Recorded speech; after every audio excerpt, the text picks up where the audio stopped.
এই কালিকাপুর চিনির মিলের সামনে একটা দুর্ঘটনা ঘটেছে। উত্তর তথ্যের ভিত্তিতে আমাদের জরুরি পার্টি ছিল, তাদেরকে আমি এখানে প্রেরণ করি। আমার জরুরি পার্টি এখানে তাড়াতাড়ি আসার পরে স্থানীয় জনসাধারণ এখানে জড়ো হওয়ার কারণে তাদের সবাই মিলে, পুলিশ এবং জনসাধারণ মিলে আমরা গাড়ির মধ্যে থাকা, প্রাইভেট কারে থাকা আমরা 7 জনকে উদ্ধার করি।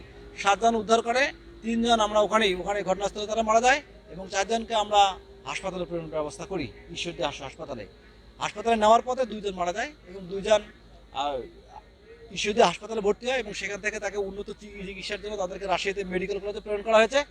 তো পরবর্তীতে ঘটনা সম্পর্কে আমরা তদন্ত করে যারা জানা যায় যে যেখানে ঘটনাটা ঘটে তার ঘটনাস্থলের পাশেই তাদের বাড়ি, সবার বাড়ি একখানেই, এবং তাদের সবারই বয়স প্রায় হলো 20 থেকে 25-এর মধ্যেই, এবং তারা সবাই তাদের গ্রাম থেকে তারা ঈশ্বরদীতে যায়। ঈশ্বরদী থেকে ফেরার পথে তারা এই দুর্ঘটনার কবলে পড়ে।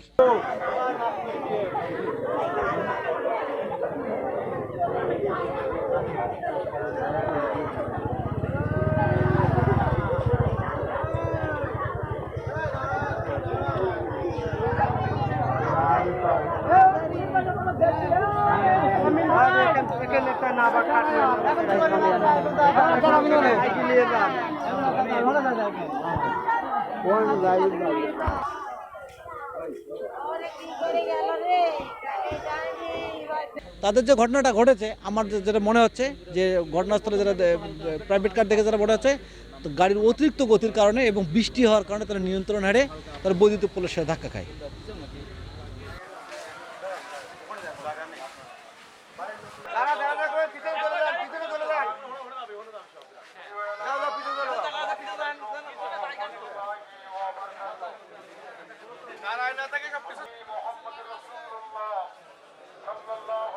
অ্যাক্সিডেন্ট হওয়ার পরে দেখলাম সাথে সাথে 3 জন মারা গেছে, আর 2 জন হসপিটালে যায় সেখানে মারা গেছে। পরে পুলিশ আসে, এখানে হয়ে গেছে। পরে লোকজন এলাকার শুনলাম যে আমারই সব এলাকার, আমার ভাই ভাস্তির, আমারই আত্মীয় স্বজন সব।